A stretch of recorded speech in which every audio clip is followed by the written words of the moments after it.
Day 2 of UFC 300 preview. Welcome back to Las Vegas and welcome back to the talkSPORT MMA YouTube channel. Make sure you subscribe to the channel so therefore you'll never miss out on any of our content. Now look at these two, eh?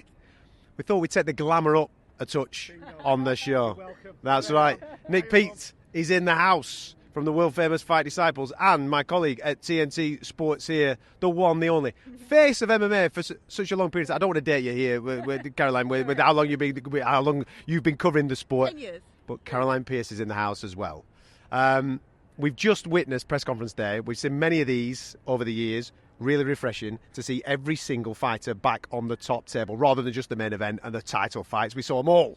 Oh my God, it was absolutely epic. If you weren't excited for this fight card, then I think that press conference has just elevated that level to the next level. It might be quiet behind us here, but on Saturday night, it is going to be absolutely brimming with fans that cannot wait to get in there and watch those fighters go at it. And like you said, the energy was amazing at the press conference. There was no nastiness, no bitterness, no trash talk, really. It was just everyone really, really excited. It might be something to do with the fact Dana said there'd be 300,000 bonus for each bonus being handed out, so the stakes have been raised. 300k on every single fight if you get your performance bonus. Something tells me that everybody's just going to come out the trap and run at their opponent. The mad thing was, once that got referenced, once Dana went, go on then, yeah, 300k for the bonus, every single fighter who spoke referenced that number, saying, well, I'll tell you, well, that's it then, I'm just going to absolutely throw down. But, you know, me and Caroline were chatting earlier, let's say one of the guys earlier on the cards, let's say they're on a basic 50,000 show, 50,000 double your money if you win, which is how the UFC genuinely works, is that you get your show money and if you win, you double it. That's kind of how it works across the board. So let's say one guy's on a 50k show. Now he wins. Now he's got 100k. And he wins by knockout and maybe gets a performance of the night bonus of 300k. He's going on with almost $500,000 when his training camp has been gearing towards taking a $50,000 check home. Now he's taking almost $500,000 home. That is kind of incredible and almost guarantees utter carnage on Saturday night. Which fight are you looking forward to the most? I know that's a horrible question to put to anybody that's previewing UFC 300. What? Because I'm horrible. And I'm going to come to you in a minute. Caroline's going first. All right, go on. I think the two of the most popular fighters don't speak a word of English, in Charles Oliveira and Alex Pereira. Correct. And in my mind, they are two of the most exciting fighters on the card. And Pereira answered that question and he just said, it's my heart, it's what I stand for. I don't need to speak the language for people to relate to me. And I was like, oh my God, I just want to watch you throw down. Same with Charles. But when it comes to what should be, I think, on paper, one of the best cards, the BMF, Justin Gaethje and Max Holloway. I mean, ask me tomorrow, I might say Figueiredo and Cody Garbrandt, but right now I'm going with that one. Go on. I know your brain's thinking here now. No, yeah. What he's trying to do now, he's trying to be clever with his answer. Go on, what have you got? Yuri Prochazka versus Rakic. That's a solid answer, though. Because you've got, the pride of the Czech Republic taking on the pride of Austria. What really shocked me today when they came head-to-head at the press conference was Rakic is bigger. Yuri's a monster. Yuri's basically the European version of Tong Po with that big haircut, that huge frame. And Rakic was looking down on him when they came head-to-head. I've never really realised how big he is before. There's a lot of needle involved there. They've shared some words in the past, as they did again today. They're both in a very precarious position because Yuri can't afford to lose back-to-back fights for the first time in his career. Rakic can't afford to lose against Yuri, who's coming off a title shot, because you beat Yuri, guess what? You're probably going to get the next title shot. So everything is on the line for those two, as well as regional bragging rights in mainland Europe as well. That cannot not deliver on a fight that is going to deliver top to bottom, let's be honest. But on the seeing as that we've just finished press conference and the energy's still high, talk to me about Jamal Hill. Because he does have a little bit of a chip on his shoulder. I'm liking it. When the fight was originally made, I thought, Alex has been too active. Alex is too good. And I think that injury is such a serious injury, it's going to take him a little bit of time to get back in. I don't know now. Watching this guy this week, he's on it, isn't he? Well, it's kind of gone full circle in that there was that little bit of animosity, that chip on his shoulder. He didn't ever lose the belt. Let's not forget that. But everyone's obviously on the Alex Pereira train, if you like. And then they had that moment, you guys captured it, when he handed a shirt to be signed, didn't he? Came face to face with Pereira. It was very respectful, hand on the shoulder, all that good stuff. And at the press conference today, he was back to, not so nice words. And that little bit of animosity was back. So that's the one, along with obviously Yuri and Bracic. I think they're the two that maybe there's the most. I like that. There you go. Do you know who did kind of surprise me today with the way she was talking? Like, Holly Holm is the sweetest, the preacher's daughter, for goodness sake.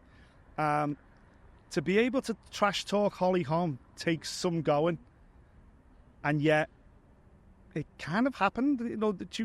At one point, Holly Holm was being threatened with having her face split open by elbows inside the cage, and I was like, calm down, Kayla Harrison. This is your first show, and you're already coming in saying, see you, Mrs. Hall of Fame. I'm going to split your head open because I'm going to be dropping elbows on you. And I'm like, Kayla's going to be a star. She is a star already. Outside of the UFC, she's absolutely done it on different stages. She's a 2-time Olympic gold medalist, for goodness sake. But this week, she's the one where I've thought, if she makes that weight 136 on Friday morning, if she comes into this fight and does a number on Holly Holm, I think female MMA in the UFC has got its brand new superstar. And I even think that there could be a case to bring Amanda Nunes out of retirement, because that is the fight. The two of them, that is a superstar fight. But I know why Kayla's talking about the elbows, because I covered her fights in the PFL. You can't use elbows. This is the first time. She is a strong, big girl. Even at what she'll come in at 136 pounds, she is big and she is strong. Imagine those elbows when she gets Holly to the ground. I don't think in her UFC debut she'll be looking to play Holly at her own game. She's going to take it into her world, which is on the ground, looking for submissions, but that vicious ground and pound that she has, add in the elbows. Kayla is one very dangerous woman. She gets very nervous, though, ahead of a fight. I've witnessed that, and I've talked to her about it. She said there's times I want to run in the other direction. But 2-time Olympic champion, she said, 2-time PFL champion. She's not going anywhere. She's not running anywhere. She seems made for this. Do you remember when Michael Chandler bounced into the UFC? And you met him, obviously, before he had the actual UFC fight. You're thinking, who's this guy? Yeah. Absolutely bags of confidence. She seems to have that vibe about her. She's main event. She's a main event fighter. She's been a main event fighter her entire life.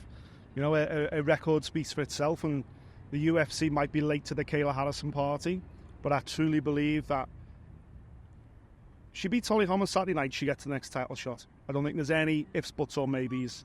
I think she wins that title, and I think the clamour to get Amanda Nunes back inside the octagon to face Kayla Harrison will be huge, and it will be one of the biggest fights, if not the back end of this year, of 2025. Right, to wrap, put you on the spot. 300K's on the line. Give me one name who's taking £300,000 home. Gaethje and Holloway's fight of the night. I said 2, fight of the night. No, that's cool. That's cool. All right, go on. What have you got? Zhang Weili. Yeah, she's pretty good, isn't she? Listen, it's stacked from top to bottom. As I keep telling you all throughout the course of the week, you've got 10 former champions, you've got 2 current champions, 10%, over 10%, as he reminded me the other day, over 10% of all UFC champions in history are on this card. It's stacked from top to bottom, and there's a little bit of an added treat. The British broadcaster on the television is allowing you to see the early prelims from 11 o'clock on Saturday night, so make sure you're in there for Cody Garbrandt versus Davidson Figueiredo. Cody Garbrandt's shirt, by the way, what do you think? Came out in style. I think Rascal. Everyone upped their game for the press conference day. Charles Oliveira's lemon suit was probably my favourite. I want to know where the birthday boy Tom Aspinall is, because he wears a Rascal shirt every now and again. I don't know if he'd fit into Cody's shirt, but let's go and find Tom, because I'm sure he's got something horrific on his back right now. There you go. And Tom Aspinall is in town, and hopefully he'll be featured on the channel tomorrow, so make sure you come back for that. Make sure you subscribe to the talkSPORT MMA YouTube channel, UFC 300. We are on the ground in Las Vegas. You can feel the energy. Tomorrow it's going to go up another level as these fighters weigh in, and then we're 24 hours away from the throwdown.